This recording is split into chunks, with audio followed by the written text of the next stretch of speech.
Bismillahirrahmanirrahim. Assalamualaikum warahmatullahi wabarakatuh.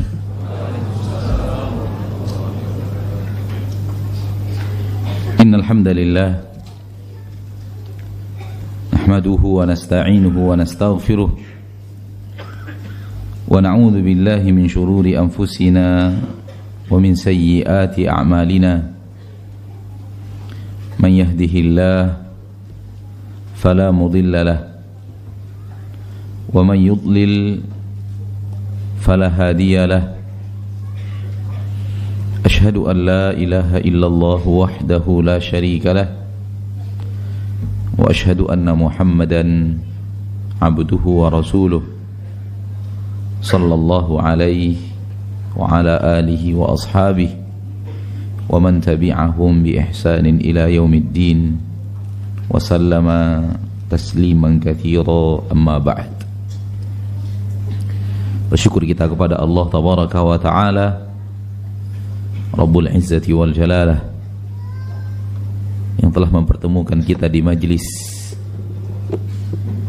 yang tidak ada di majlis ini biiznillah kita gantungkan orientasi daripada orientasi dunia. Kita berkumpul untuk tujuan mulia yang jauh lebih berharga daripada dunia itu. Kita berkumpul untuk mengharapkan ridho Allah, berkumpul untuk dekat dengan Allah, berkumpul untuk mendapatkan ampunan Allah, dan berkumpul untuk mendapatkan surga Allah subhanahu wa ta'ala. Dan itu jauh lebih mulia daripada apa yang menjadi orientasi manusia dalam urusan-urusan dunia mereka. Salawat dan salam kepada Nabi kita tercinta, Rasul kita yang mulia, Nabi Muhammad sallallahu alaihi wasallam, yang telah memberikan kepada kita suri tauladan yang terbaik, yang tidak ada lagi yang lebih baik daripada itu. Rasul kita sallallahu alaihi wasallam telah memberikan kepada kita suri tauladan yang paling aman dari jebakan iblis dan bala tentaranya. Siapapun yang ingin selamat dari jebakan-jebakan iblis, tidak ada cara untuk selamat kecuali hanya dengan mengikuti, meneladani wahyu yang diturunkan Allah tabaraka wa ta'ala kepada nabinya tercinta Muhammad sallallahu alaihi wasallam. Semoga pertemuan kita ini di dalamnya kita mendapatkan apa yang Allah janjikan dalam keutamaan-keutamaan duduk bermajlis ta'lim. Di antaranya hadis yang sahih riwayat Imam Muslim dari Abu Hurairah radhiyallahu taala anhu wa ardhah, majtama'a qaumun fi baitin min buyutillah yatluna kitaballah wa yatadarasunahu bainahum illa nazalat alaihimus sakinah wa ghashiyatuhumur rahmah wa haffathumul malaikah wa dzakarakumullahu fi man indah. Tidaklah berkumpul suatu kaum, sekelompok manusia, fi baitin min buyutillah, di salah satu rumah dari rumah-rumah Allah, yatluna kitaballah, mereka membaca kitabullah, wa yatadarasunahu bainahum, dan mereka saling memahami, saling mempelajari ayat-ayat Allah itu sesama mereka, illa nazalat alaihimus sakinah, melainkan akan turun kepada mereka ketenangan dan ketentraman, wa ghasyiyatuhumur rahmah, mereka akan diliputi oleh rahmat Allah, wa haffathumul malaikah, mereka akan dikelilingi oleh malaikat-malaikat Allah, wa dzakarahumullahu fi man indah, dan Allah tabaraka wa ta'ala akan menyebut-nyebut mereka kepada makhluk yang ada di sisinya. Mudah-mudahan Allah berikan kepada kita apa yang Allah janjikan melalui lisan Rasulnya dari keutamaan duduk bermajlis ilmu. Amin ya rabbal alamin. Dan di antara duduk bermajlis ilmu fadilahnya adalah pengampunan dosa. Bahwa dosa orang duduk di majlis ilmu diampuni oleh Allah subhanahu wa ta'ala. Hadis dalam Sahih Bukhari bahwa bahwa Allah memiliki para malaikat yang tugasnya berjalan di permukaan bumi mencari majelis-majelis ilmu. Itu yang tadi yang dikatakan oleh Nabi SAW, dikelilingi oleh para malaikat, bahwa ada di antara malaikat Allah yang tugasnya berjalan di permukaan bumi mencari majelis ilmu. Apabila mereka mendapatkan majelis ilmu, tanadau, mereka saling memanggil, halumma ila dzikr, mari kemari duduk di majelis zikir, duduk di majelis ibadah, duduk di majelis yang di dalamnya diingatkan kepada Allah Subhanahu wa taala, agamanya dan syariatnya.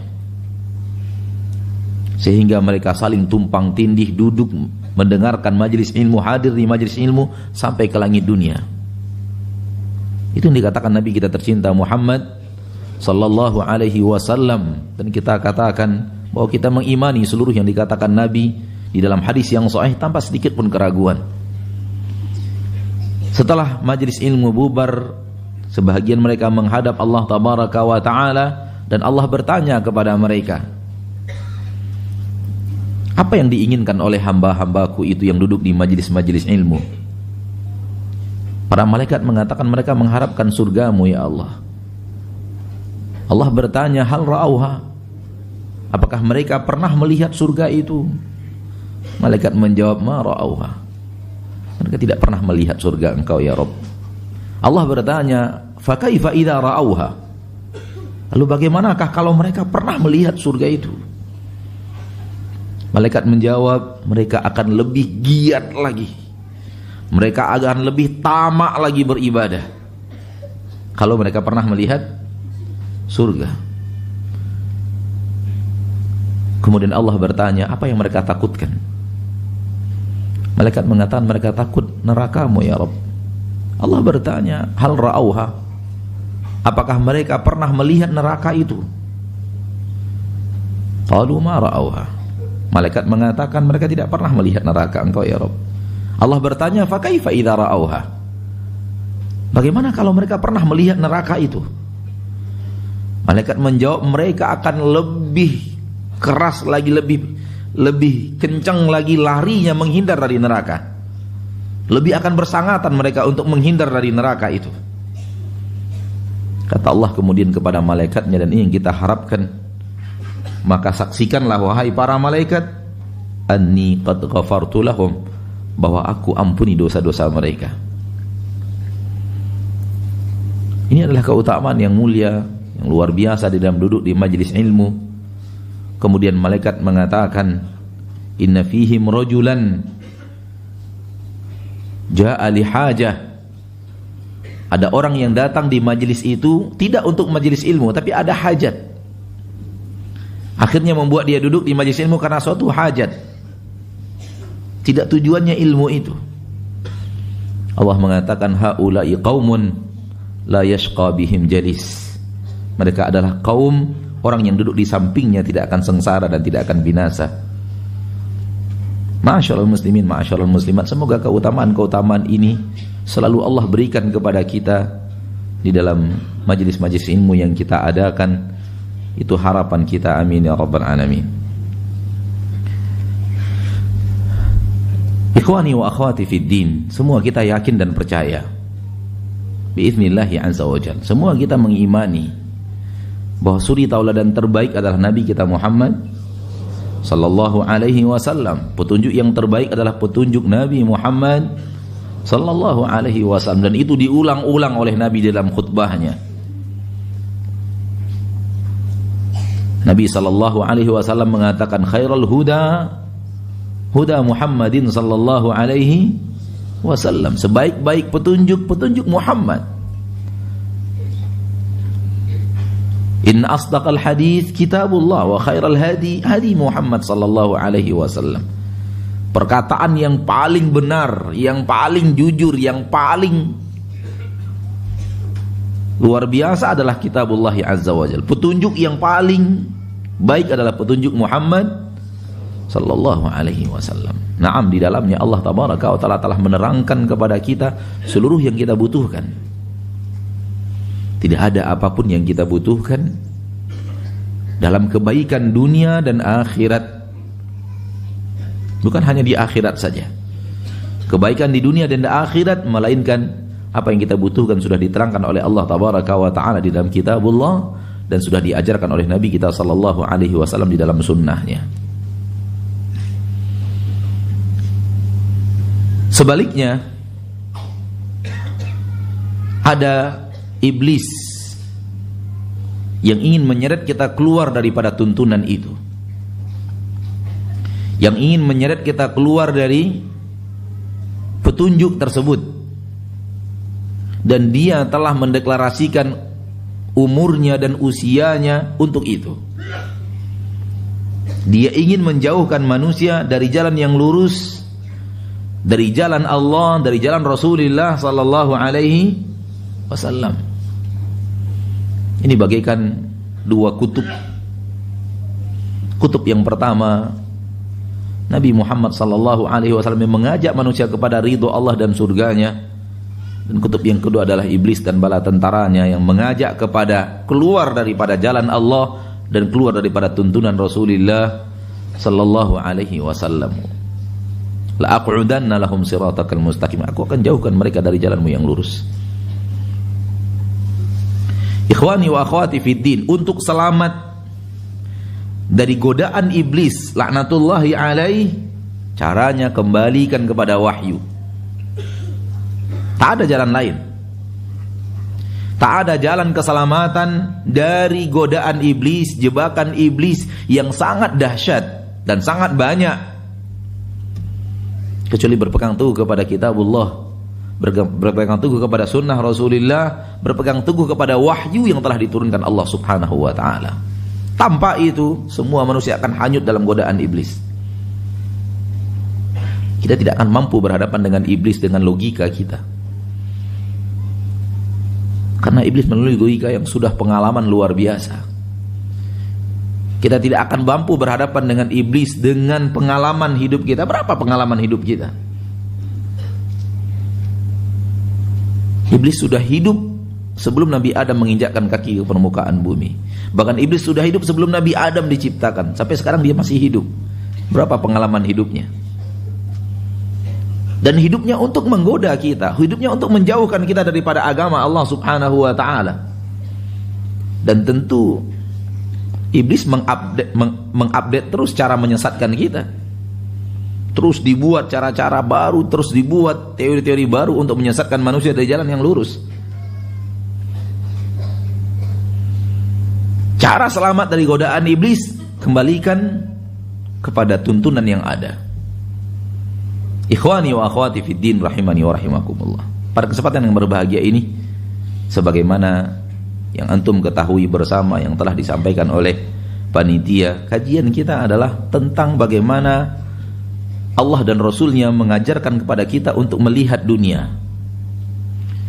Bagaimana Allah Tabaraka wa Ta'ala dan Rasulnya mengajarkan kita untuk menatap dunia. Dan ketahuilah, iblis akan menyuruh kita, menggoda kita untuk menatap dunia berbeda dengan apa yang Allah katakan, berbeda dengan apa yang Rasulullah SAW sampaikan.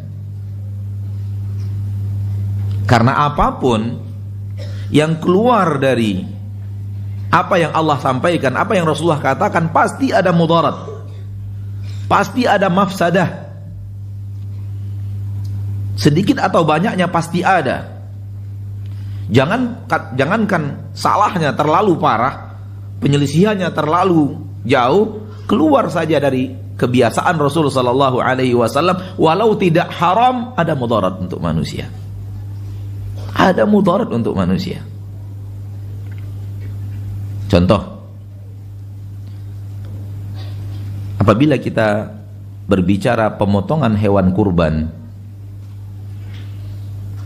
kita lihat apa yang dilaksanakan Rasul dan para sahabat ridwanullahi alaihim ajmain, maka kita akan saksikan pelaksanaan hewan kurban di zaman Rasul. Siapa yang akan berkurban, masing-masing menyembelih hewan kurbannya, masing-masing memotong-motong hewan kurbannya, kemudian membagi-bagikannya kepada kaum muslimin, dan sebahagiannya mereka masak di rumah untuk dimakan, karena sunnah makan dari sembelihan kurban.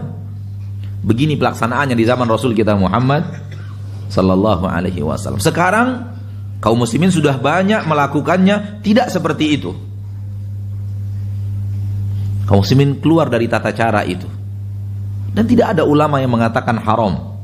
Cara yang sekarang kita lakukan, tak ada ulama yang mengatakan haram. Bahwa sembelihan kurban kita serahkan kepada panitia, lalu panitia yang mengelolanya, panitia yang mengerjakan semuanya. Yang ingin anak katakan adalah apa yang kita sedang sekarang banyak kita lakukan ini sudah keluar dari kebiasaan Nabi sallallahu alaihi wasallam. Sudah keluar dari apa yang biasa dan dikerjakan oleh Nabi sallallahu alaihi wasallam. Anak katakan pasti ada mudarat. Walaupun itu belum menyelisih dalam arti kata haram, tidak masuk ke dalam larangan haram, tapi dengan cara tak sama dengan apa yang Rasul katakan, mudarat. Tak sama dengan apa yang ada di zaman Rasul, mudarat akan datang. Dan di zaman gini kita sudah tahu semuanya apa mudarat-mudarat yang terjadi ketika hewan kita titipkan orang lain, dalam tanda kutip panitia. Dengan banyaknya orang yang tidak amanah, banyaknya penipuan di dalam aksi penyembelihan hewan kurban, banyaknya orang mengambil kesempatan untuk mendapatkan keuntungan. Hewan kita yang tidak boleh untuk dijual, mereka jual. Panitia mendapatkan upah dari daging kurban, padahal tidak boleh. Kalau upah itu sudah transaksi. Sementara ini sesuatu yang sudah lillahi ta'ala, tidak boleh ditransaksikan. Seorang yang berkurban akhirnya sulit untuk mendapatkan langsung hewan kurbannya, padahal ada sunnah memakan dari daging kurban. Terjadi penipuan harga. Ana tidak berbicara panitia di masjid ini ya. Jangan tersinggung ya. Jangan tersinggung. Kita bicara umum, global manusia. Kita bertemu dengan saudara-saudara kita yang jualan hewan kurban dan mereka menyaksikan atau menyatakan kepada kita hal-hal yang mereka temukan di dalam aksi para panitia kurban. Yang kemudian pembelian segini dilaporkan segini, setelah itu ngambil lagi keuntungan dari penjual hewan kurban dan semacam, dan itu masuk kantong pribadi. Lihat terjadi mudarat padahal pindah dari sesuatu yang diajarkan, yang dikerjakan Nabi kepada sesuatu yang belum haram. Bayangkan kalau yang pindahnya adalah perpindahan kepada yang haram, akan mudarat yang ada ketika itu. Intinya adalah iblis akan selalu berusaha membuat kita jauh daripada tuntunan itu. Karena ia tahu dia akan memasukkan kita ke dalam mudarat-mudarat yang tiada tara, mudarat-mudarat yang tiada terhingga. Pada kesempatan kita kali ini kita ingin berbicara tentang bagaimana Allah tabaraka wa taala dan bagaimana Rasul kita tercinta sallallahu alaihi wasallam mengajarkan kepada kita, mentarbiyah kita, mendidik kita untuk menatap dunia dengan tatapan yang benar.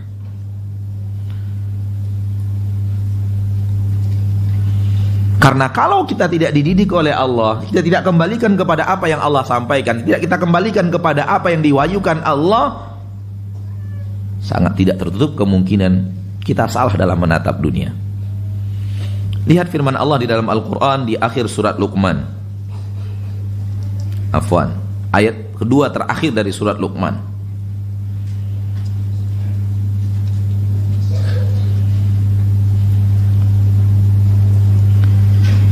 A'udzu billahi minasyaitonir rajim. Ya ayyuhan nasu ittaqu rabbakum wakhshaw yawman la yajzi walidun 'an waladihi wa la mauludun huwa jazin 'an walidihi syai'a inna wa'dallahi haqq fala taghurrannakumul hayatud dunya wa la yaghurrannakum billahil gharur.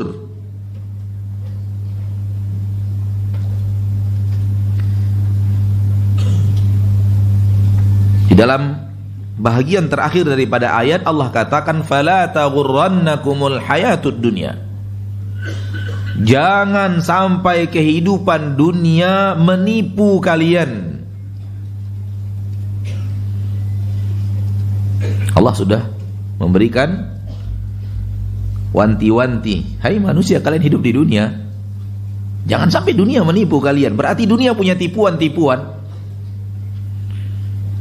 Kalau kita tidak ikuti tuntunan yang ada, kita akan tertipu. Karena sering dunia itu terlihat tidak seperti hakikat.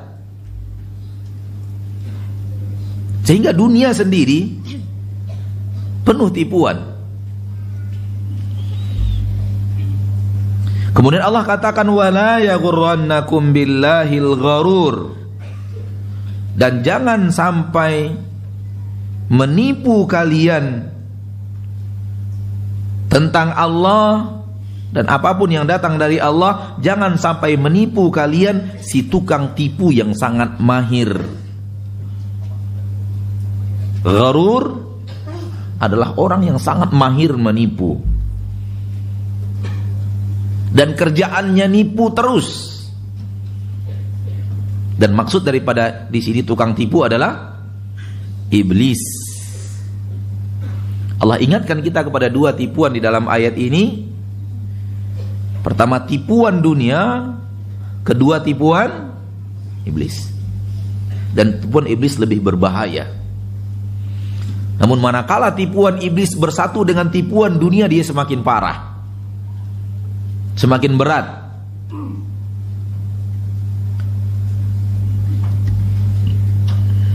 Hal yang sama Allah katakan di dalam Al-Quran,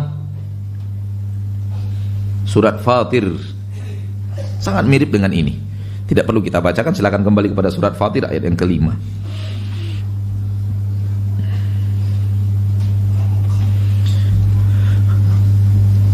Kalimatnya mirip atau ayatnya sangat mirip sekali, silakan dicatat sebagai dalil, sebagai argumentasi bahwa dunia punya tipuan dan iblis juga seorang yang sangat mahir menipu.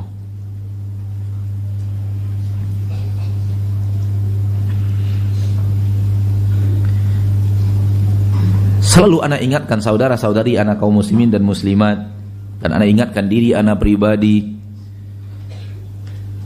belum tentu apa yang kita lihat di dunia ini seperti itulah hakikat daripada dunia itu. Sering sekali mata kita menatapnya salah. Sering sekali penglihatan kita keliru terhadap dunia. Sering sekali, Pak. Kita ambil satu contoh. Kita mengira orang-orang yang tertawa, terbahak-bahak di atas maksiat, hidup penuh dengan kebahagiaan. Karena tampilannya tampilan orang bahagia, tampilan orang happy, tampilan orang enjoy, tampilan orang yang selalu tersenyum, selalu bahagia, selalu tertawa. Dan akhirnya kita terpesona dan kita anggap itu akan memberikan kebahagiaan. Salah ternyata. Ternyata itu memberikan kesempitan hidup. Ternyata itu memberikan kehidupan yang tidak nyaman. Ternyata itu mencabik-cabik kebahagiaan manusia di permukaan bumi. Tak terlihat seperti, hakikatnya tidak seperti kelihatannya. Sebaliknya orang yang menangis sepertinya menderita, padahal tidak. Kalau tangisannya tangisan yang diinginkan sesuai dengan apa yang Allah Tabaraka dan Rasulullah SAW ajarkan, sehingga Allah menyuruh kita perbanyaklah tangis dan sedikitkan ketawa. Allah mengatakan itu di dalam Al-Quran. Perbanyak menangis dan sedikit tertawa. Seolah-olah tangis akan memberikan apa? Kesengsaraan, karena mata kita selalu menatap air mata adalah penderitaan. Ternyata menangis karena Allah, menangis karena ketaatan kepada Allah, menangis karena ingat akhirat, menangis karena ingin keselamatan di akhirat, menangis karena permintaan ampun kepada Allah, di dalamnya penuh dengan kebahagiaan luar biasa yang tidak akan dirasakan kecuali oleh orang-orang yang sudah menangis ikhlas kepada Allah Subhanahu wa ta'ala. Air mata itu mendatangkan kebahagiaan yang luar biasa, sehingga Rasulullah SAW sering menangis, Abu Bakar orang yang sering menangis, Umar menangis, dan orang-orang saleh. Apabila kita buka lembaran biografi mereka, selalu ada cerita tentang tangisan-tangisan mereka. Dan sampai sekarang ini masih diriwayatkan kepada kita bagaimana tangisan-tangisan orang saleh. Mungkin di antara antum sudah menerima sebahagian daripada informasi itu. Seorang yang memberikan nasihat, ulama yang memberikannya selalu dia menangis. Seorang yang membaca Al-Quran dari para qurra internasional, lalu dia menangis membaca Al-Quranul Karim. Itulah yang mendatangkan kebahagiaan di dalam hidup. Subhanallah, kelihatannya dia menangis, ternyata dia tangis itu memberikan kebahagiaan. Artinya saya ingin menekankan bahwa dunia sering terlihat beda dengan dunia itu ternyata beda dengan apa yang kita lihat. Termasuk antum-antum sekarang ini. Kita sekarang ini antum, termasuk ana dan kita yang hadir ini, sering orang lain yang tidak tahu apa yang kita rasakan merasa kok apa sih enaknya duduk di majelis seperti itu. Sempit-sempit, kena tempias hujan. Ada yang kena tempias hujan di belakang? Alhamdulillah. Empet-empetan, duduk bersila, capek 2 jam setengah. Apa sih enaknya? Kata mereka, apa yang antum rasakan? Keadaan antum ini berbeda dengan orang yang sedang tertawa, orang yang sedang berjoget, orang yang sedang enjoy di atas kemaksiatan. Tapi mereka tidak bahagia dan antum merasakan kebahagiaan yang luar biasa, sehingga antum tidak mau meninggalkan hal-hal yang seperti ini karena kebahagiaan itu terasa. Jadi dunia ini sering fata morgana, berbeda dengan yang terlihat dengan hakikat yang ada. Oleh karena itu Allah memperingatkan, fala taghurrannakumul hayatud dunya. Jangan sampai dunia menipu kalian. Mari kita lihat tuntunan-tuntunan syariat. Pertama, Allah tabaraka wa ta'ala berfirman di dalam Al-Quranul Karim, menyuruh kita untuk melihat dunia ini adalah sesuatu yang kerdil, sesuatu yang kecil, bukan sesuatu yang besar, bukan sesuatu yang mahal. Terdapat di dalam Al-Quran surat At-Taubah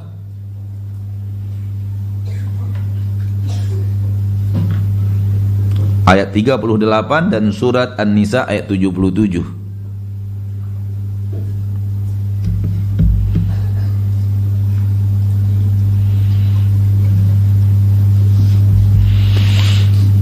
Di dalam surat An-Nisa ayat 77 Allah mengatakan kepada kita, qul mata'ud dunya qalil wal akhiratu khairul liman ittaqa wala tuzlamuna fatila. An-Nisa ayat 77. Ketemu kah? Alhamdulillah. Qul, katakanlah, mata'ud dunya qalil, perhiasan dunia itu sesuatu yang sedikit.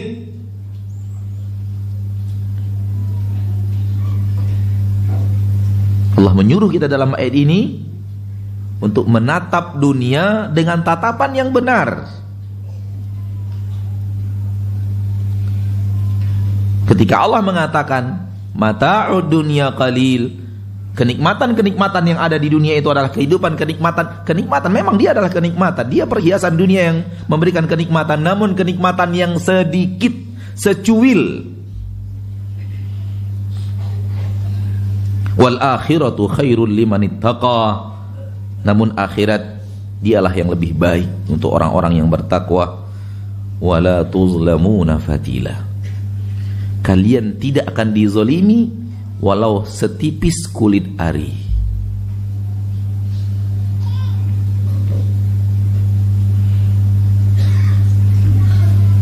Pernah makan kurma? Pernah makan kurma? Nah, kurma itu pembungkusnya di dalam apa di luar? Di dalam. Dia berbeda sedikit daripada kebanyakan buah-buahan. Justru yang dibungkus adalah bijinya. Nah, Apabila kita makan kurma, ketemu biji di dalam, ada bungkus pembalut biji, kulit pembalut. Itu disebut dalam bahasa Arab fatil.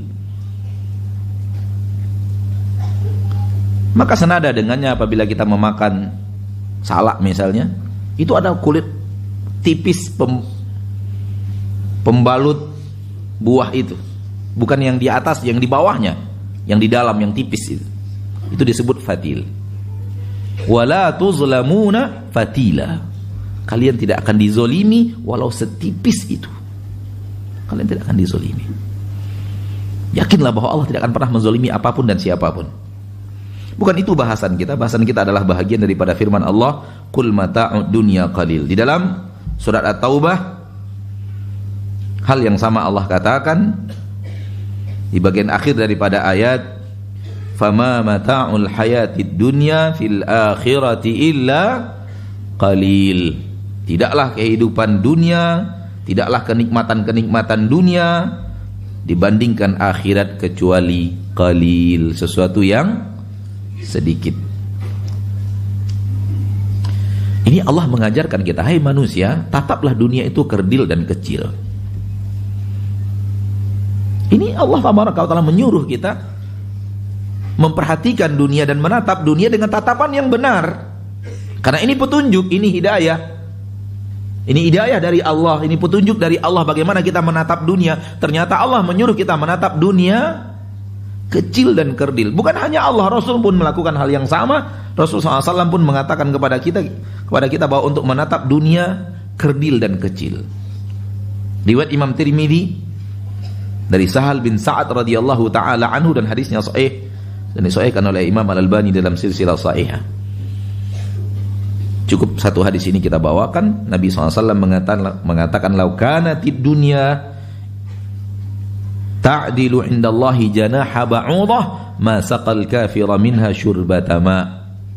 Seandainya di sisi Allah nilai dunia ini sama dengan nilai sayap nyamuk, kalau segitu di sisi Allah nilai dunia ini, maka Allah tidak akan mau memberikan orang kafir setetes minuman pun. Sekali tegukan minuman pun Allah tidak akan berikan kepada orang kafir.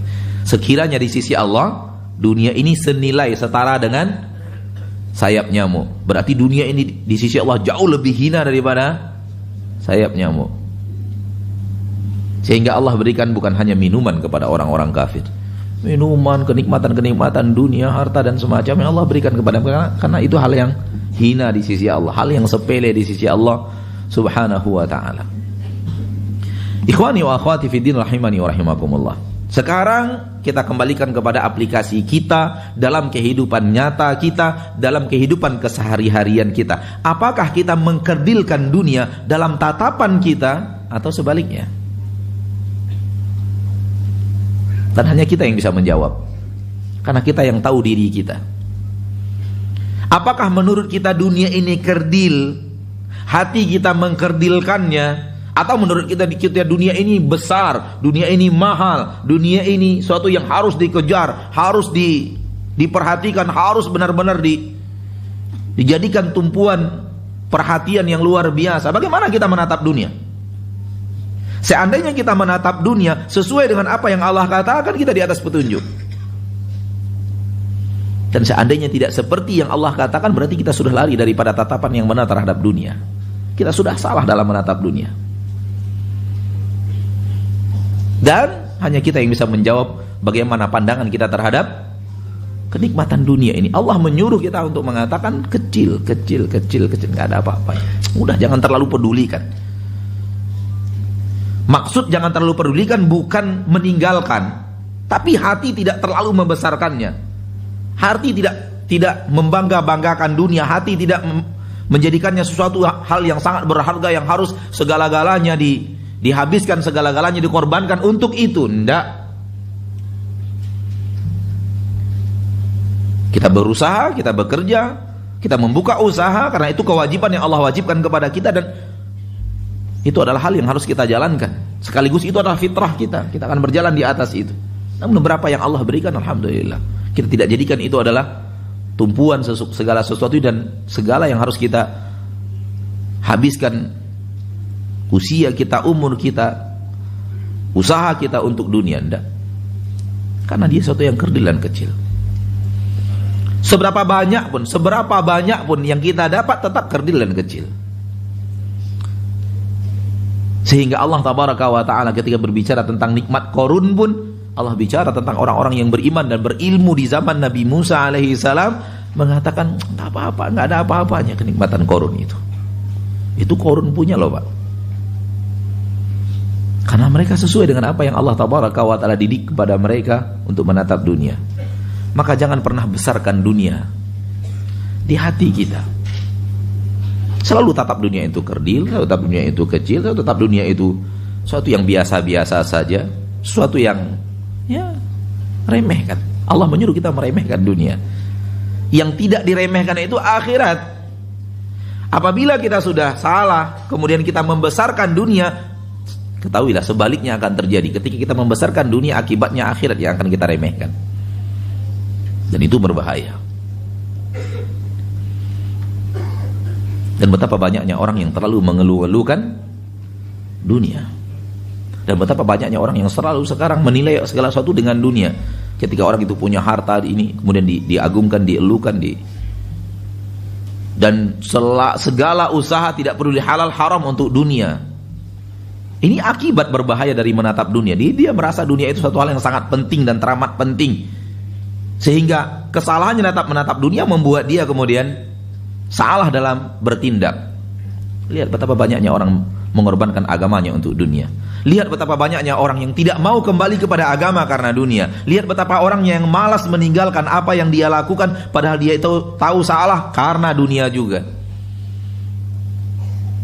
Semua itu berasal dari salah menatap, karena membesarkan. Seandainya dia remehkan seperti yang Allah ajarkan, seandainya dia remehkan seperti yang Rasulullah SAW ajarkan, maka dia akan rela mencampakkan yang remeh untuk mendapatkan yang besar. Di akhirat, di surga, ada tempat untuk meletakkan cambuk. Nabi yang mengatakan, Allahu a'lam bagaimana nanti prakteknya, kita tidak tahu karena surga adalah suatu yang gaib. Nabi mengatakan ada tempat di dalam surga. Jadi di surga itu ada cambuk dan ada tempat untuk meletakkan cambuk itu. Ada wadahnya. Wadah tempat meletakkan cambuk di surga, milik seseorang di surga, kata Nabi, khairum minad dunya wa ma fiha, lebih baik daripada dunia dan seisinya. Kita tidak bicara ranjangnya ya akhi, kita tidak bicara istananya, kita tidak berbicara kenikmatan-kenikmatan yang lebih besar daripada sekedar tempat wadah meletakkan apa?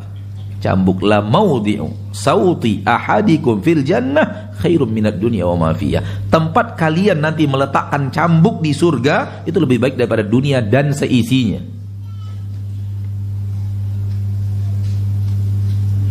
Lihat bagaimana Nabi mendidik kita untuk mengkerdilkan dunia apabila kita tahu apa yang ada di akhirat. Maka berhati-hatilah menatap dunia, jangan besarkan dunia. Jangan kita marah karena dunia, jangan kita ridho karena dunia. Marah dan ridho jangan berikan karena dunia. Gak ada yang perlu diemosikan karena urusan dunia. Tak ada yang perlu membuat kita harus meletakkan ridho kita, meletakkan murka kita, marah kita, emosi kita karena dunia. Jangan. Untuk apa? Suatu yang kerdil. Ini yang pertama. Yang kedua, Allah dan Rasulnya mengajarkan kepada kita bahwa dunia ini kehidupan yang sangat teramat singkat, bukan kehidupan yang panjang.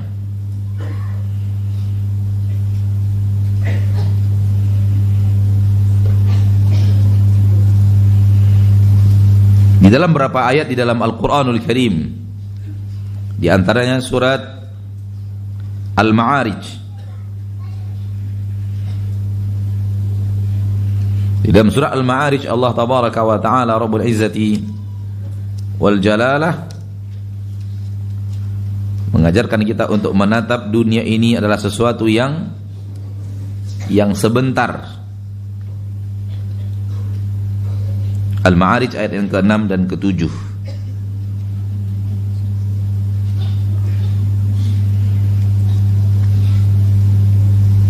Allah berfirman, innahum yarawnahu ba'ida wa narahu qariba. Sesungguhnya mereka melihat hari kiamat itu masih jauh, masih lama lagi kiamat itu. Wa narahu qariba. Kami melihat kiamat itu sudah dekat. Ini soal waktu. Soal waktu di mana kita memandang akan terjadinya kehancuran untuk dunia beserta isinya masih lama lagi, masih jauh. Allah mengatakan enggak, dia sudah dekat. Kalau hari kiamat Allah katakan dekat, singkatnya dari turunnya ayat ini sampai terjadinya hari kiamat Allah katakan waktu yang singkat, waktu yang dekat, apalagi umur kita. Berapalah umur kita dibanding usia dunia yang sudah berlalu dari turunnya ayat ini sampai nanti terjadinya hari kiamat? Kita tidak tahu berapa tahun lagi hari kiamat. Yang sudah berlalu dari turunnya ayat sampai sekarang sudah 1400 tahun lebih, dan kita tidak tahu berapa tahun lagi ke depan, apakah 1500, berapa kita nggak tahu. Allah katakan itu waktu yang sangat dekat. Kalau itu ya waktu yang sangat dekat, padahal dia ribuan tahun, lalu bagaimana dengan usia kita? Bagaimana singkatnya usia kita di permukaan bumi ini? Maka di dalam ayat ini Allah ingin memberikan kepada kita keterangan bahwa umur dunia ini tinggal sedikit lagi. Apalagi usia kita di permukaan bumi jauh lebih singkat lagi, jauh lebih sedikit lagi usia kita di permukaan bumi. Dan syaitan berusaha untuk kita melihatnya masih panjang, masih belum kematian, masih lama kematian. Lanjutkan terus. Akhirnya apa? Kita merasa usia kita masih panjang, berbeda dengan apa yang Allah katakan, berbeda dengan apa yang Allah ajarkan. Alhaakumut takatsur hatta zurtumul maqabir. Bermegah-megahan, berpacu-pacu banyak, at-takatsur, berpacu-pacu banyak, telah melalaikan kalian hatta zurtumul maqabir, sampai kalian ziarah kubur. Zurtum dari kata-kata zara yazuru yang artinya ziarah. Makna ziarah di sini sampai kalian masuk ke kubur dan keluar lagi dari kubur itu. Kalau kita katakan sampai kalian masuk kubur, kalimat masuk tidak mewakili makna keluar dari kubur. Masuk ya masuk saja, nggak ada arti, tak ada makna apa? Keluar. Tapi kalau ziarah punya makna datang dan meninggalkan tempat. Maka Allah menggunakan kalimat ziarah hatta zurtumul maqabir. Dunia dan percaturannya, dunia dan perlombaan di dalamnya, berpacu-pacu banyak, telah melalaikan kalian sampai kalian meninggal dunia, sehingga kalian ziarah ke dalam kubur dan kalian akan meninggalkan kubur itu. Dan umur kita di alam akhirat, di alam barzakh, tak tahu kita berapa panjangnya. Nabi kita sudah 1400 tahun lebih di dalam kubur. Demikian juga dengan para sahabat. Dan itu pun masih Allah hitung ziarah. Ziarah waktu yang pendek. Allah masih hitung apa? Allah masih mengatakan itu hanya waktu ziarah, sebentar di alam barzakh itu. Kemudian kalian akan meninggalkan lagi alam barzakh. Allah memakai kata-kata ziarah, dan ziarah mengandung makna singkat. Gak pernah kita ziarah kubur 5 hari 5 malam, gak pernah kan? Mana ada orang ziarah kubur 5 hari 5 malam? Ziarah itu waktu yang sangat singkat, paling 1 jam, 2 jam.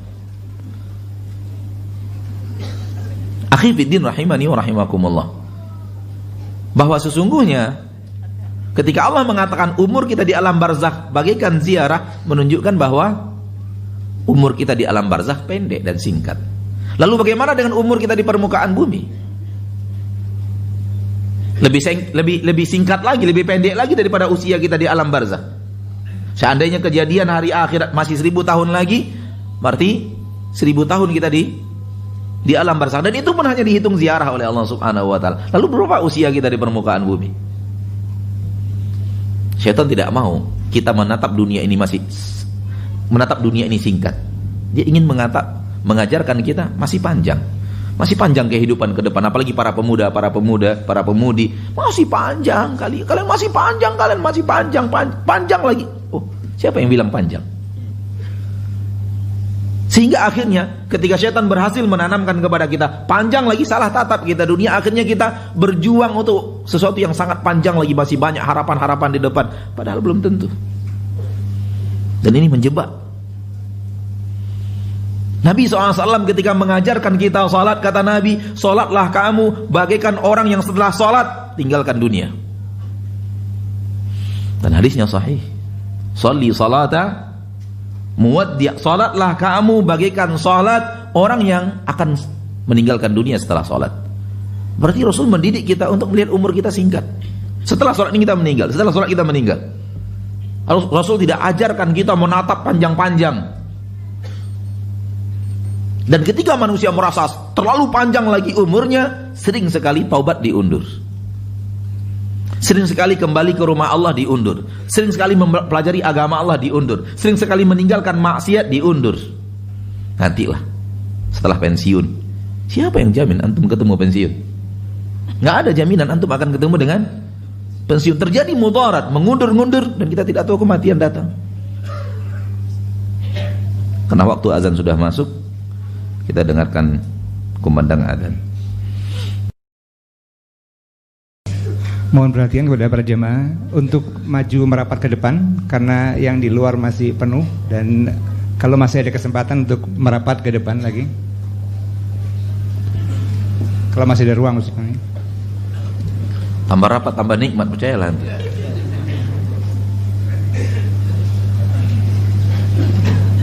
Silakan yang di luar untuk masuk sebagian.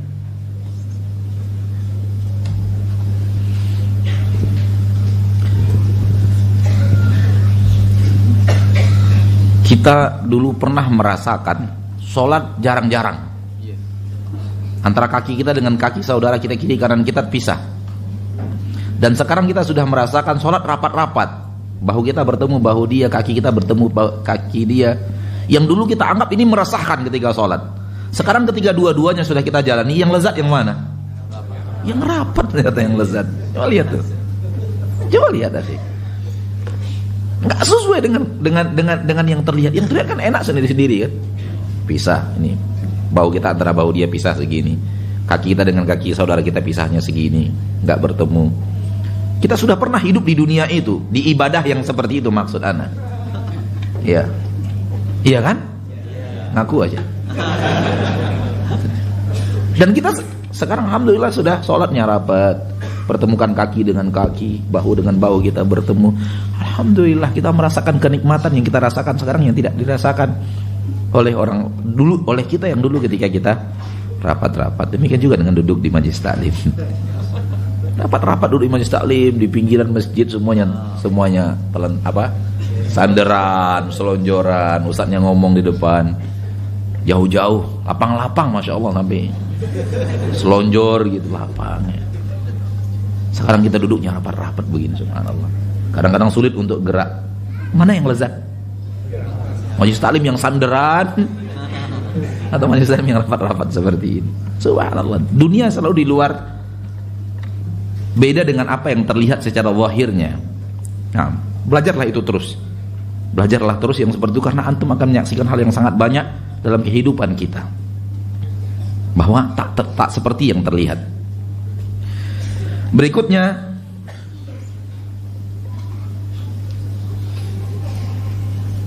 firman Allah di dalam Al-Qur'an surat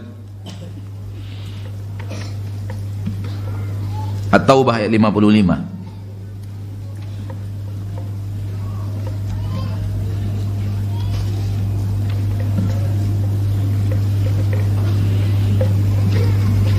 Allah tabaraka wa ta'ala berfirman di dalam Al-Quran surat At-Taubah ayat 55 tentang harta yang banyak yang Allah berikan kepada orang-orang kafir. Dunia tidak? Dunia, di dalamnya ada tipuan, hati-hati. Allah berfirman, "Fala tu'jibka amwaluhum wala auladuhum." Jangan harta mereka, jangan keturunan mereka, orang-orang yang kufar tidak beriman kepada Allah, membuat kalian takjub, membuat engkau takjub. Jangan sampai harta mereka membuat engkau takjub. Wala auladuhum, tidak juga keturunan-keturunan mereka, jangan sampai membuat engkau takjub. Kenapa? Innama yuridullahu liyu'adzibahum biha fil hayatid dunya. Allah ingin mengadab mereka dengan harta itu dalam kehidupan dunia ini. Allah ingin mengadab mereka dengan harta mereka di kehidupan dunia. Allah ingin mengadab mereka dengan anak keturunan mereka di permukaan bumi. Tazhaqu anfusuhum wa hum kafirun, dan akan melayang nyawa mereka, melayang ruh mereka dalam keadaan kafir. Jadi kalau ada di antara kita melihat orang-orang kufar yang tidak beriman kepada Allah, pelaku-pelaku maksiat di atas kemewahan, lalu kita mengatakan, wow, alangkah nikmatnya hidup mereka, antum sudah bertabrakan dengan apa yang Allah didik kepada antum soal menatap dunia yang ada pada orang-orang kufar.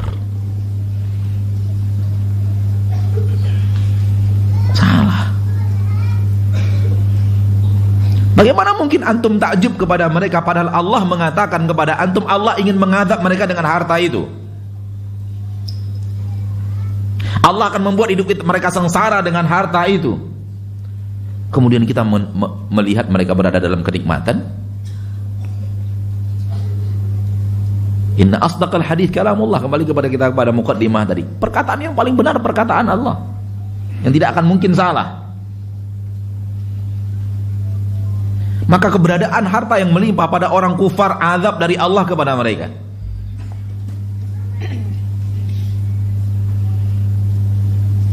Dan yakinlah Allah subhanahu wa ta'ala punya 1001 cara untuk mengadab mereka dengan harta itu. Walaupun kita tidak tahu apa yang terjadi, kita wajib yakin bahwa Allah ingin mengadab mereka dengan harta mereka yang melimpah ruah itu. Dan inilah tata cara kita menatap orang-orang kufar dengan kekayaan mereka. Kita puji kekayaan itu. Kita yang saya masuk adalah kaum muslimin secara umum, secara totalitas dan mayoritas, bukan kita dalam makna personil. Coba kita lihat betapa senangnya manusia sekarang ini membaca miliarder-miliarder dunia, manusia-manusia terkaya di Asia Tenggara. Lihat berapa kekayaan selebriti dunia yang rata-rata kufar. Ronaldo sekali nendang dapat berapa miliar. Manusia suka membicarakan itu.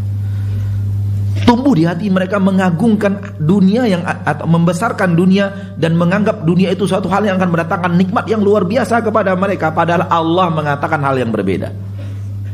Itu azab untuk mereka. Dan bagaimana mungkin kita akan kagum dengan azab yang Allah kirim kepada orang-orang kufar dari harta itu?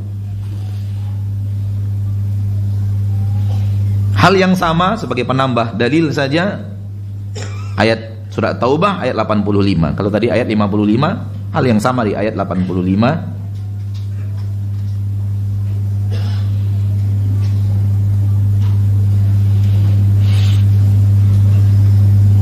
Allah mengatakan Allah akan adab dia dengan harta yang Allah berikan kepadanya. Lalu bagaimana kita akan menatapnya sebagai kenikmatan? Sehingga Ana pernah ditanya dalam sebuah pertanyaan tertulis, Ustadz, kenapa Allah lebih sayang kepada orang kafir dibanding kepada orang Islam? Subhanallah. Orang-orang kafir diberikan kenikmatan-kenikmatan dunia, usaha mereka melimpah ruah, usaha mereka lancar, sementara tidak kepada orang-orang yang Islam. Kenapa Allah lebih sayang kepada orang kafir dibanding orang Islam? La haula wala quwata illa billah. Anda tidak mengerti apa yang Allah katakan kepada Anda. Anda tidak mengerti wahyu yang Allah turunkan kepada Anda karena Anda tidak belajar. Ikhwani wa akhwati fiddin rahimani wa rahimakumullah. Pertama kita mengatakan bahwa pernyataan ini batil. Sebelum kita menjawab kasih sayang soal kasih sayang, pertama kita katakan pernyataan ini batil. Mata antum melihat orang kafir yang di lapangan rezekinya. Apakah di sana sini tidak banyak juga orang kafir yang sempit rezekinya? Banyak juga, cuman mata antum tidak melihat itu gitu loh. Jadi tidak semua orang kufar di lapangan hartanya oleh Allah Subhanahu wa ta'ala. Dan apakah antum melihat orang muslim semuanya sempit rezekinya? Enggak juga, banyak yang di lapangan rezeki oleh Allah Subhanahu wa ta'ala. Kenapa tidak dibalik aja? Lihat orang-orang kafir yang disempitkan rezekinya, lihat orang muslim yang di lapangan rezekinya. Jadi pernyataannya 100% benar. Ada orang kufar yang di lapangan rezeki duniawi oleh Allah, ada juga yang disempitkan. Ada orang muslim yang di lapangan dunianya, hartanya oleh Allah, dan ada yang disempitkan. Kenapa antum harus melihat yang kafir yang di lapangan, yang muslim yang disempitkan? Antumnya yang mata antum melihat harta terus sih.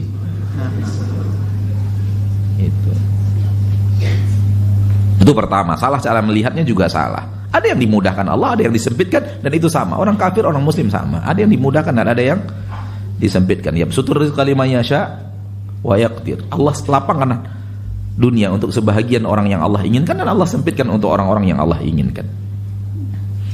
Yang kedua, bahwa itu tidak menunjukkan kasih sayang. Kalaulah kasih sayang Allah terlihat dari harta, dinilai dari harta, pasti orang yang paling dicintai Allah dan disayangi Allah seorang lelaki yang bernama Qarun. Kalau itu tanda kasih sayang Allah. Dan kenapa Allah kemudian menjadikan Nabi Muhammad seperti itu kehidupannya? Kalau kehidupan Nabi kita Muhammad SAW terlihat bergelimang harta atau tidak? Tidak bergelimang harta, berarti Allah nggak sayang kepada Nabi Muhammad. Sehingga Allah mentakdirkan kehidupan Nabi Muhammad seperti itu. Sehingga tidur beralaskan alas tikar yang kasar, yang tidak halus. Sehingga di rumah beliau terlihat makanan sering tidak ada. Sehingga beliau berpuasa. Dan beliau pernah mengikat batu di perutnya untuk menahan lapar, mengurangi tekanan lapar di perut. Dan beliau pernah 3 bulan lamanya tidak masak apa-apa di rumahnya, karena memang tidak ada yang akan dimasak itu. Hidup hanya makan kurma dan air. Dan itu bukan bukti bahwa Allah benci kepada Nabi kita Muhammad sallallahu alaihi wasallam. Sudut pandang yang sangat salah dan keliru. Jadi mulai saat ini antum merubah. Kalau antum melihat orang yang tidak sesuai dengan orang yang tidak beriman kepada Allah, tidak beriman kepada Rasulnya, tidak beriman kepada Al-Quranul Karim, tidak menyambut seruan Allah, dan berada di atas selain agama Islam, dan tidak taat dan patuh kepada Allah, melihat mereka punya harta yang banyak, ucapkan kepadanya selamat menderita. Baru antum sesuai dengan apa yang Allah ajarkan kepada antum di dalam Al-Quran. Katakan kepadanya selamat menderita.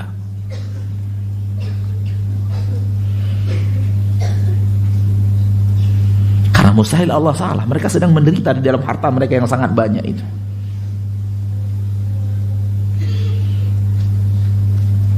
Seorang kafir yang sangat kaya raya di Indonesia ini, tidak perlu kita sebutkan perusahaannya, antum pasti tahu. Kalau anda sebutkan nanti ketahuan orangnya.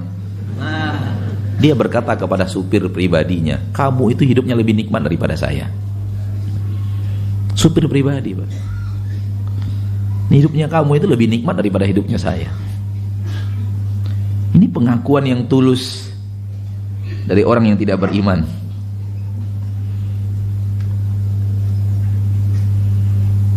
Ala kulli hal, jangan anggap harta yang Allah berikan kepada orang kufar adalah kenikmatan yang Allah berikan kepada mereka. Justru Allah mengatakan Allah ingin azab mereka dengan harta itu. Jangan salah tatap.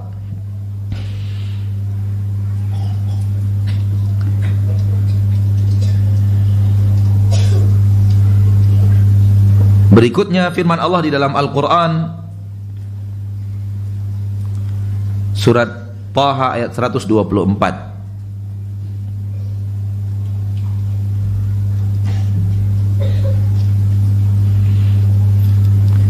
Wa man a'rada an dzikri fa inna lahu ma'isyatan dhanka. Barang siapa yang berpaling daripada ibadah kepadaku, tidak beribadah kepadaku dan berpaling daripada ibadah itu, berarti tidak mau beribadah alias berbuat maksiat, tidak taat kepada Allah dan tidak taat kepada Rasulnya tercinta Muhammad sallallahu alaihi wasallam, apa yang akan Allah berikan kepadanya? Fa inna lahu ma'isyatan dhanka, maka untuknya kehidupan yang sempit. Hidupnya tidak nyaman, hidupnya menderita.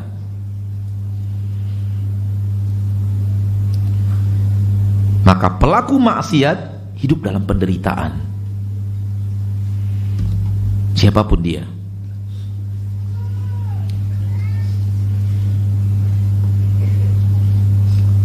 Dan jangan sampai yang tadi sudah kita sempat katakan, tawa canda mereka, kebahagiaan fata morgana yang ada pada kehidupan mereka, glamornya kehidupan mereka, terasa nyamannya menurut pandangan mata kehidupan mereka, itu justru kita menganggap bahwa mereka berada dalam kenikmatan. Allah mengatakan mereka dalam kehidupan yang sangat sempit.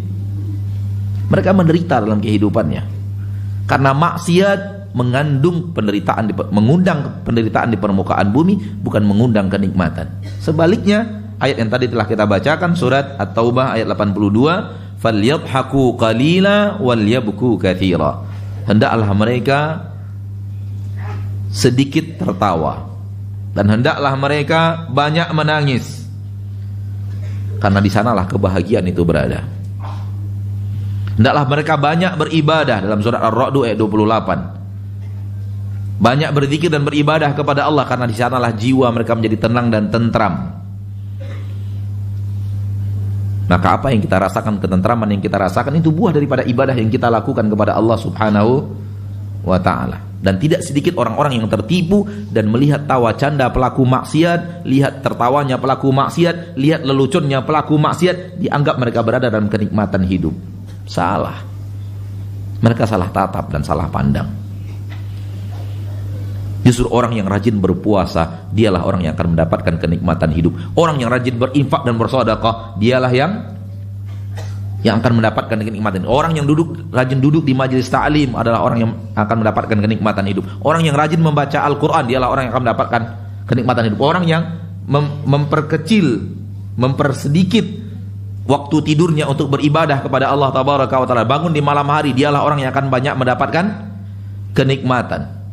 Justru orang yang berjuang untuk agamanya dengan dunianya, dialah orang yang akan banyak mendapatkan kenikmatan. Lihatlah Rasul, dengan kehidupan Rasul tercinta SAW, beliaulah orang yang paling banyak mendapatkan kenikmatan kehidupan dunia. Ini pandangan yang benar. Ketaatanlah yang akan mendatangkan kenikmatan dunia, bukan kemaksiatan. Dan lihatlah betapa banyaknya pemuda-pemudi kita yang tertipu dengan penampilan mereka yang menipu. Sehingga banyak pemuda-pemudi kita yang kaum muslimin dan muslimat yang merasa bahwa kehidupan mereka nyaman, kehidupan mereka nikmat, kehidupan mereka bahagia, sehingga jutaan atau tidak, kalau tidak puluhan ribu atau ratusan ribu, kalau tidak jutaan yang ingin menjadi seperti mereka. Itu karena mereka memandang bahwa pelaku maksiat berada di dalam kenikmatan. Lihatlah ketika dibuka kesempatan menjadi bintang, berapa yang mendaftar? Dan antum lebih tahulah urusan itu daripada anak. Karena anak orang daerah, anak nggak terlalu tahu. Antum orang ibu kota Jakarta, karena di sini letaknya banyak-banyak para bintang. Walaupun bintang-bintang maksiat, tapi begitu dibuka kesempatan menjadi bintang, puluhan ribu, ratusan ribu, atau jutaan, nggak tahu anak berapa yang mendaftar ingin jadi bintang itu. Ketika mereka jadi bintang di dalam kemaksiatan, kita katakan selamat menderita.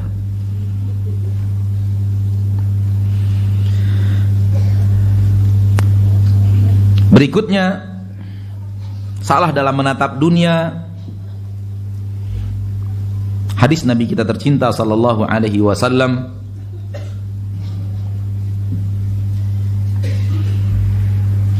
diriwayatkan oleh Imam Bukhari dan Muslim dari Amr bin Auf radhiyallahu anhu wa ardhah. Nabi kita sallallahu alaihi wasallam mengatakan, dengarkan saudaraku saudariku kaum muslimin, lihat bagaimana Rasul menatap dunia dan lihat bagaimana kita menatap dunia. Kata Rasul kita tercinta sallallahu alaihi wasallam, mal faqru akhsha alaikum. Aku tidak mengkhawatirkan kefakiran kepada kalian wahai umat Islam. Tidak mengkhawatirkan kefakiran. Walakinni akhsha an tubsata alaikumud dunya. Yang aku takutkan, yang aku khawatirkan justru dibentangkan kepada kalian kehidupan dunia. Dilapangkan oleh Allah selapang-lapangnya untuk kalian kehidupan dunia.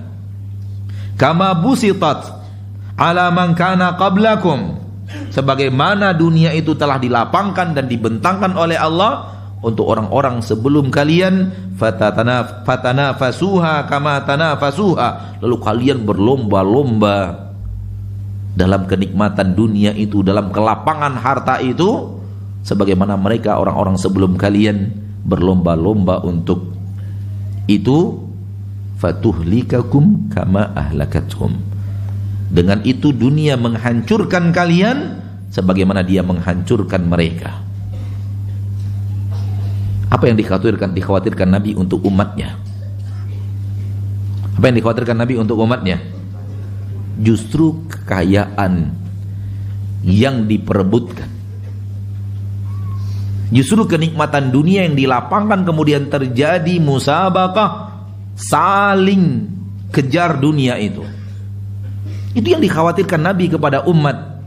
Itu yang dikhawatirkan Nabi kepada orang yang sangat ia cintai, yaitu umatnya sallallahu alaihi wasallam. Nabi tidak mengkhawatirkan kefakiran kepada umat Islam. Nabi justru mengkhawatirkan kelapangan dunia. Apa yang kita khawatirkan? Justru sekarang ini himbauannya takut apa? Takut kefakiran, takut kemiskinan, takut kefakiran, takut kemiskinan. Itu yang dipropagandakan. Sehingga sampai-sampai seorang dai mengatakan umat Islam itu wajib kaya. Subhanallah, berarti kalau tidak kaya berdosa?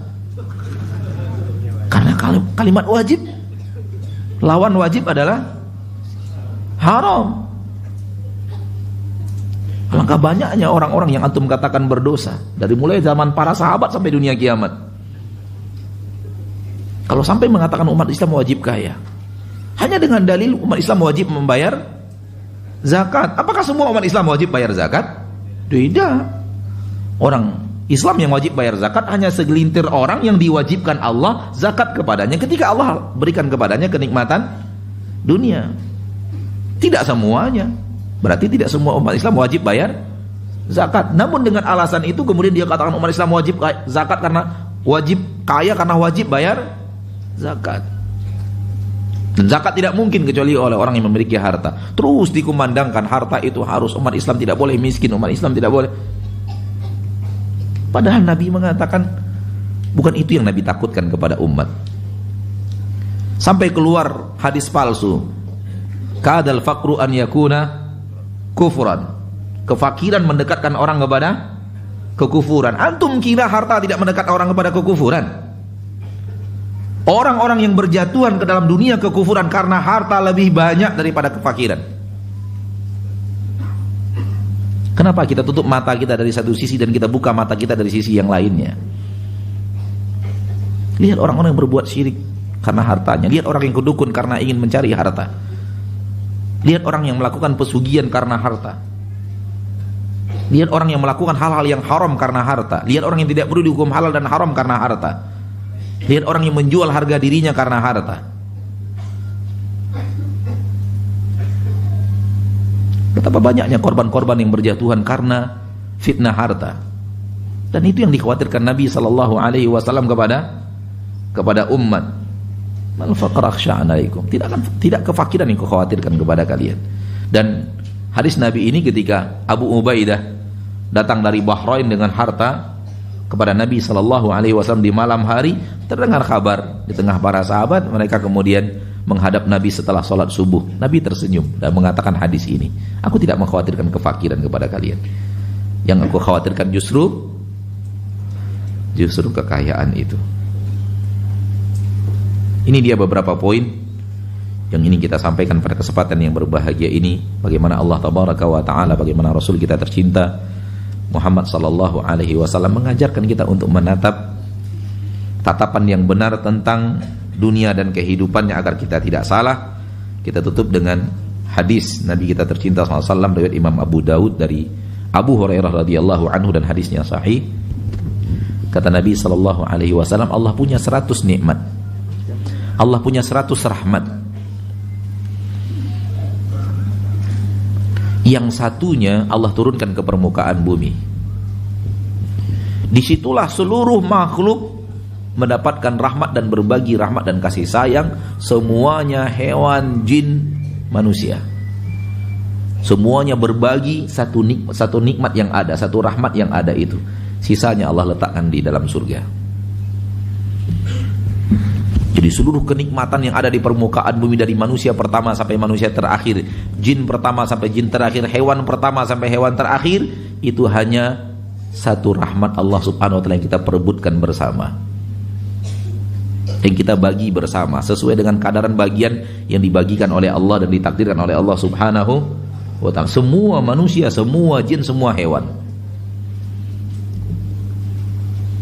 Apakah itu yang akan kita perebutkan? Atau kita saling berlomba-lomba memperebutkan 99 yang Allah siapkan di dalam surga? Dan rahmat Allah lebih banyak daripada itu. Rahmat Allah tidak terbatas. Namun Allah mengatakan satu yang Allah turunkan dan dibagi kepada seluruh makhluknya, dan kemudian 99 Allah letakkan di surga. Ikhwani wa akhwati fiddin, ini yang bisa kita sampaikan. Semoga apa yang bisa kita bawakan dari ayat-ayat Allah, dari hadis-hadis Rasulullah, memberikan kepada kita sudut pandang yang benar tentang bagaimana menatap dunia, agar kita tidak tergoda, agar dunia tidak menggoda kita, dan agar iblis tidak menggoda kita dalam hal-hal yang berhubungan dengan harta, dengan kenikmatan dunia, karena itu yang banyak mencampakkan manusia ke neraka. Waktu yang tersisa sebelum kita sholat, kita gunakan untuk menjawab pertanyaan kaum muslimin dan muslimat sebatas ilmu yang ada pada kita. Kalau ada ilmunya kita akan jawab. Boleh. Atau ini yang pegang.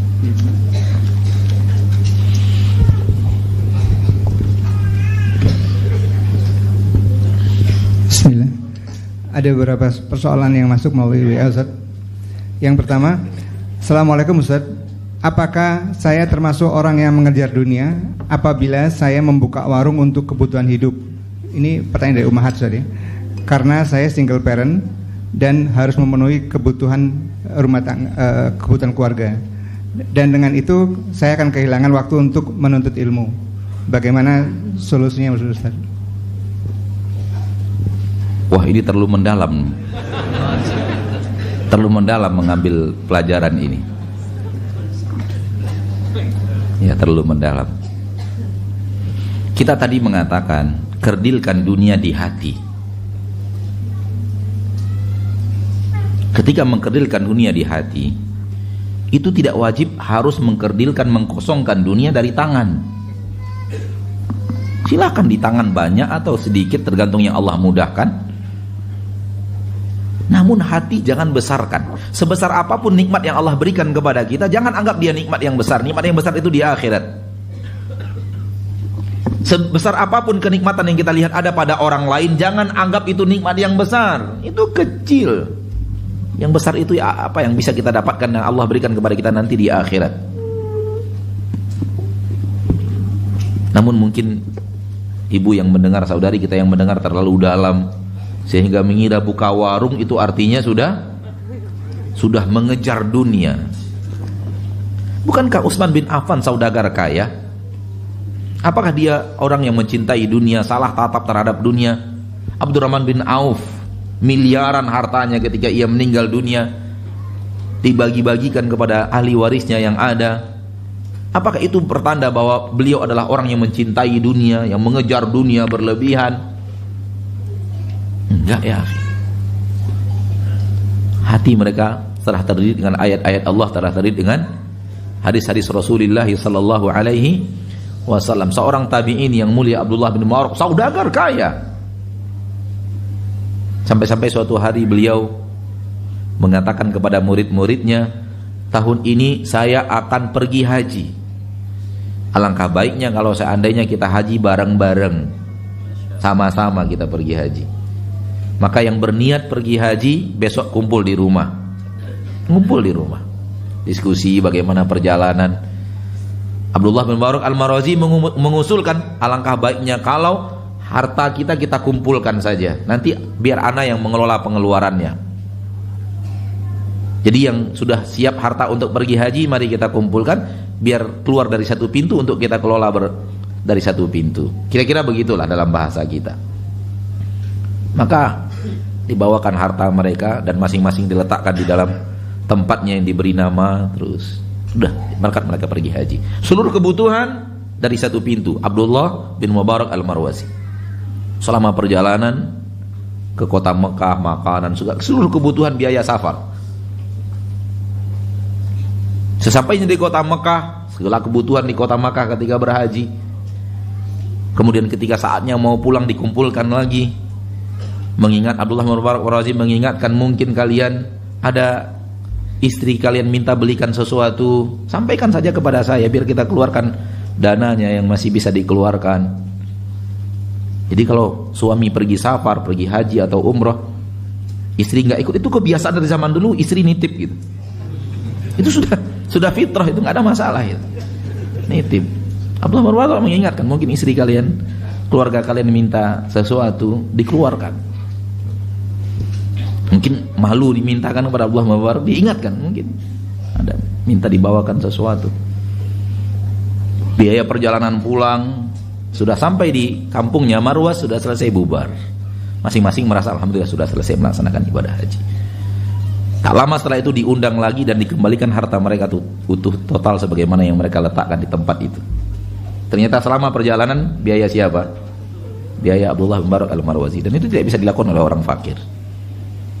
Beliau adalah orang yang kaya raya, ahli ilmu, ahli ibadah, ahli hadis.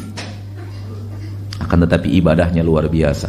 Hatinya tidak membesarkan dunia. Ini yang kita tiru daripada kehidupan kaum muslimin yang dilapangkan hartanya oleh Allah Subhanahu wa ta'ala. Istri Abdullah bin Mubarak Al-Marwazi mengatakan beliau orang yang rajin puasa. Padahal kita fakir nggak rajin juga puasa ya. Beliau kayak gitu kayanya, rajin puasa. Kita aja kekayaan kita seperti ini malas puasa. Berarti kalah kita sama orang kaya yang seperti Abdullah bin Mubarak Al-Marwazi rahimahullah. Dan satu lagi istrinya mengatakan, beliau itu tak pernah makan makanan lezat kecuali bersama tamu.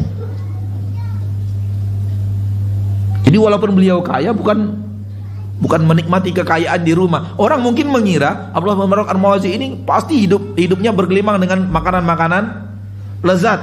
Istrinya mengatakan enggak, beliau hanya makan lezat dengan tamu.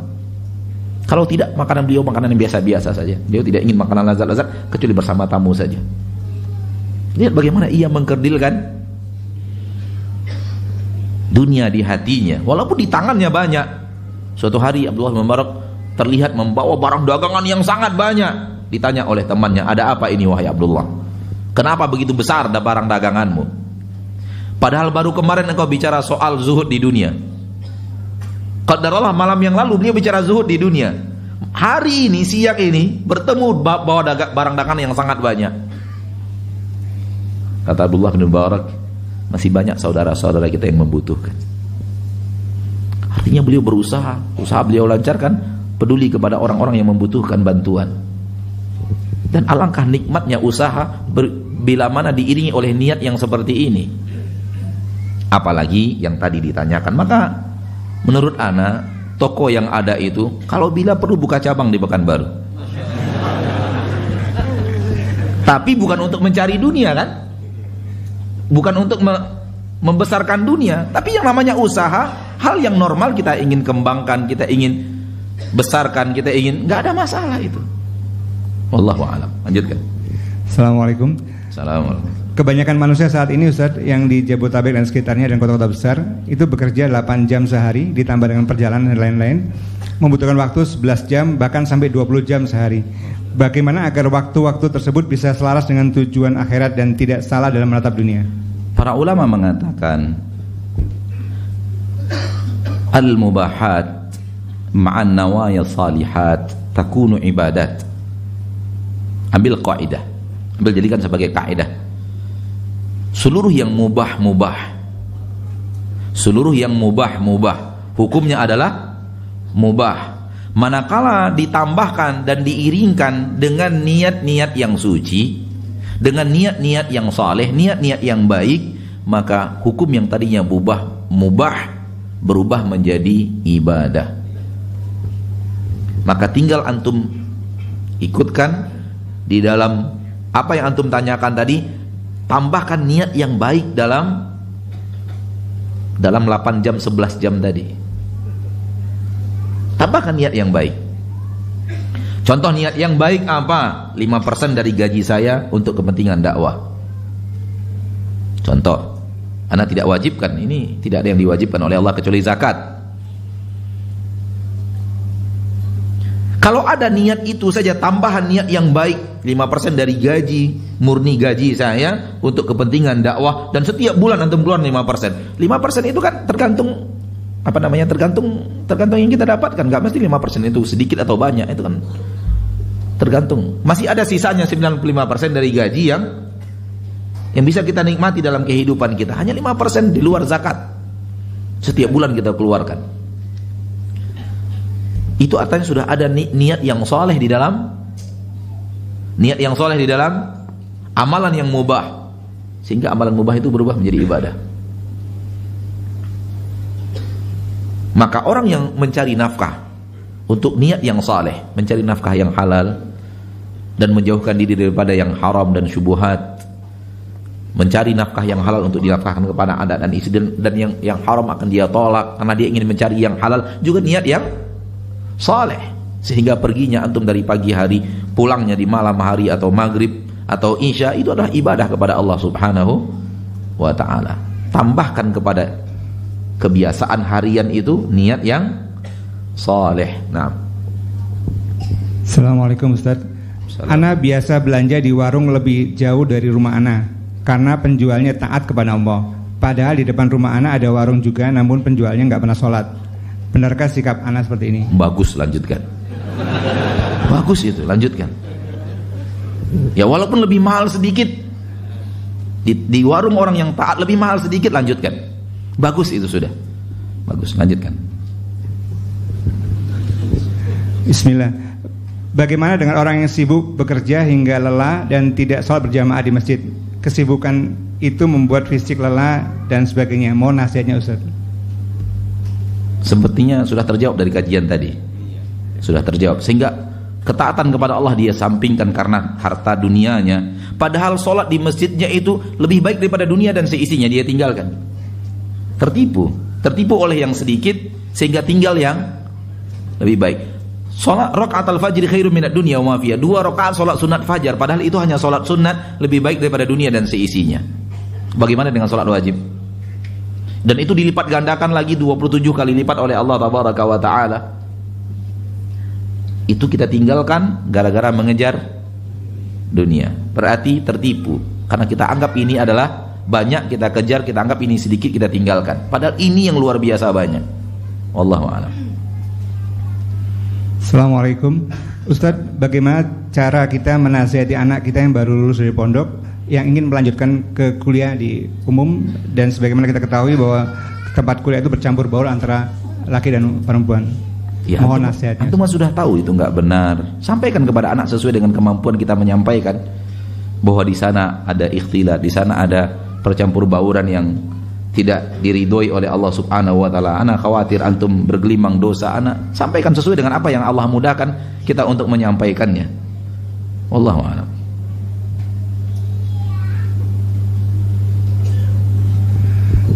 Assalamualaikum. Seperti yang Ustaz sampaikan di awal tentang kurban, Ana mau tanya, apakah boleh niat kurban sekaligus niat akikah untuk Ana? Karena info dari orang tua, Ana belum akikahkan waktu kecil?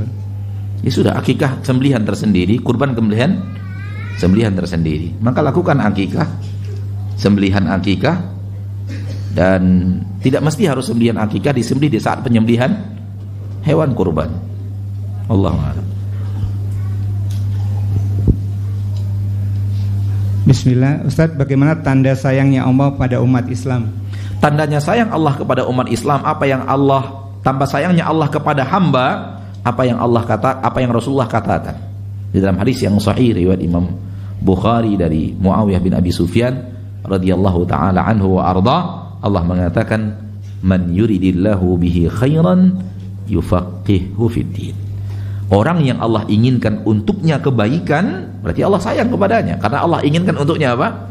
Kebaikan. Apa yang Allah akan lakukan kepadanya? Allah banyakkan hartanya, Allah jadikan dia pejabat, orang nomor wahid di negerinya, Allah jadikan orang yang gagah, jelita, ganteng, cantik, rupawan. Allah enggak seperti itu. Allah jadikan dia orang yang terkenal? Enggak. Kata Nabi SAW, kalau Allah menginginkan kebaikan untuk seorang hamba, Allah jadikan dia mengerti agamanya.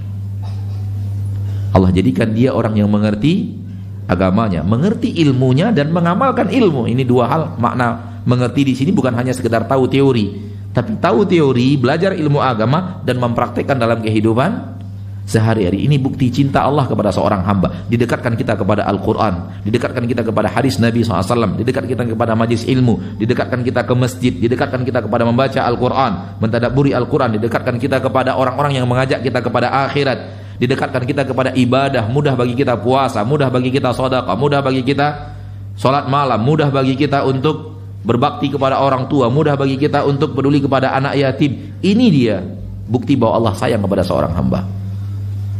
Bukan harta yang Allah banyakkan sementara ibadah ditinggalkan, bukan kenikmatan dunia, bukan jabatan dan kekuasaan dunia tanda cinta Allah kepada seseorang.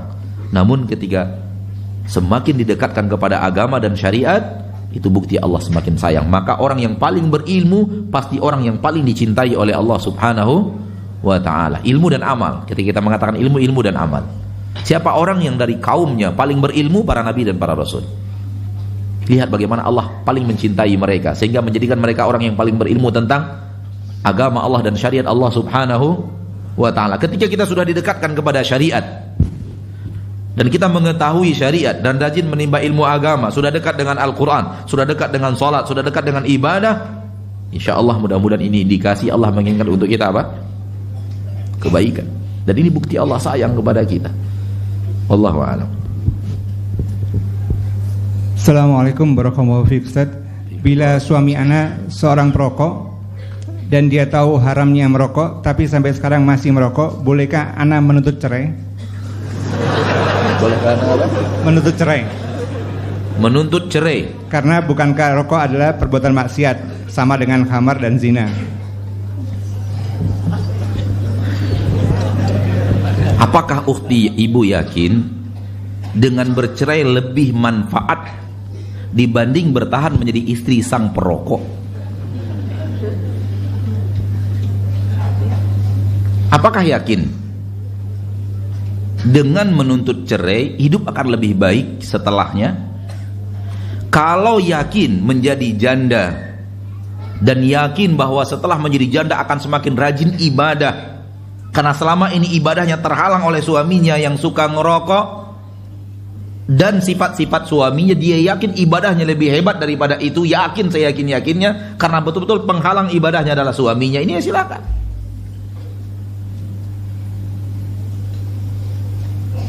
Atau karena hanya perasaan kesal lalu kemudian minta bercerai atau ingin bercerai dari suami, sementara kita tidak menimbangkan maslahat dan mudarat apa yang ada setelah perceraian. Sekaligus ini menasihati kepada kaum laki-laki yang masih ngerokok, istri Anda saja ngeluh loh. Orang yang paling cinta kepada Anda ngeluh dengan keadaan Anda yang merokok itu. Apalagi orang yang cinta kepada Anda, lebih ngeluh lagi. Malaikat juga ngeluh, karena innal malaikata la tata'adza mimma yata'adza bihi banu Adam. Kata Nabi SAW, sesungguhnya malaikat akan tersiksa dengan apa yang tersisa dengannya Bani Adam. Maka tinggalkan rokok. Adapun wanita yang tadi berniat untuk bercerai, ya, coba fikirkan maslahat dan mudarat. Agama kita menyuruh kita mempertimbangkan maslahat dan mudarat. Kalau ibu yakin, kalau saudari kita ini yakin, saya yakinnya secara takaran duniawi, pertimbangan duniawi dan prediksi duniawi, yakin dengan bercerai dari orang yang rokok ini, hidupnya, agamanya akan semakin baik. Dia akan semakin dekat dengan Allah, dia akan semakin dekat dengan Al-Quran, dia akan semakin mudah menghafal ayat-ayat Allah Subhanahu wa ta'ala. Karena selama ini terhalang oleh oleh suami yang seperti ini, ya silakan saja. Karena itu bahagian daripada akhlak yang buruk. Tapi apakah yakin seperti itu? Maka pertimbangkan. Paling tidak minta nasihat orang tua, minta nasihat orang-orang yang pandai mempertimbangkan. Nah,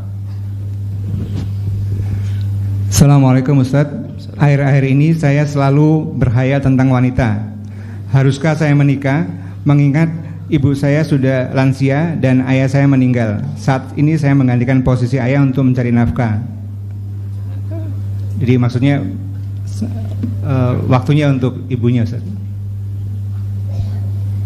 Masih kurang lengkap datanya. Kondisinya apa? Mencari nafkah. Berapa usianya? Bagaimana keadaan ayah ibunya? Bagaimana keadaan ibunya? Ayahnya sudah meninggal, Ustaz. Ya, bagaimana keadaan ibunya? Ibunya lansia. Apa yang menghalangi dia menikah? Karena ibunya lansia. Bukankah mengurus ibu berdua lebih ringan daripada mengurus ibu sendiri? Cari istri yang bisa mendukung dan mensupport kita dalam keadaan kita, tahu kondisi kita dan ibu kita. Cari wanita-wanita yang salihah. Apa? Ternyata rasanya terlalu naif antum bertanya, apakah saya harus menikah, Ustaz? Biasanya orang yang mengeluh seperti ini jawabannya, Ustaz, orang tua saya tidak menginginkan saya menikah. Itu biasanya keluhan. Ini keluhannya agak aneh sekarang ini. Apakah saya harus menikah, Ustaz? Apakah orang tua antum melarang antum menikah gara-gara kasus ini? Gara-gara antum adalah seorang anak yang diharapkan mencari nafkah dan semacamnya. Atau ada halangan lain kah? Kalau tidak ada halangan lain, kenapa harus mengundur-undur pernikahan? Wallahu a'lam. Pertanyaan terakhir, Ustaz. Nah. Assalamualaikum. Anak ingin bertanya, Ustaz, bagaimana sikap yang harus Anda lakukan dengan saudara yang suka ria dengan harta yang dipamerkan di medsos dan sudah seringkali dinasihati tapi tidak dihiraukan? Musibah yang melanda orang lain harusnya menjadi ibrah bagi kita. Pertama, jangan kita tiru.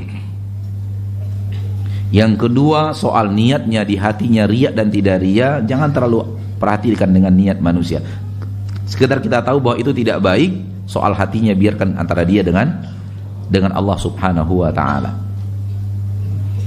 Dan dia tergoda dengan kenikmatan dunia, kita jadikan ini adalah pelajaran bagi kita agar tidak seperti mereka. Al-Quran menuntun kita, Nabi kita SAW menuntun kita, dan ini bagian daripada apa yang kita bicarakan sekarang ini. Sampai di sini pertemuan kita pada malam yang berbahagia ini, dan kita berdoa kepada Allah Tabaraka wa Ta'ala agar Allah membimbing langkah kita sesuai dengan apa yang Dia ajarkan, membimbing langkah kita sesuai dengan apa yang dirasulkan, yang diajarkan oleh Rasulnya tercinta Sallallahu Alaihi Wasallam, agar ilmu ini semoga kita bisa pahami dengan baik, ilmu syariat bisa kita pahami dengan baik dan kita amalkan dengan sebaik mungkin dalam kehidupan kita. Semoga kita diwafatkan dalam husnul khatimah. Amin ya rabbal alamin. Subhanakallahumma wa bihamdik, asyhadu an la ilaha illa ant, astaghfiruka wa atubu ilaik. Wassalamualaikum warahmatullahi wabarakatuh.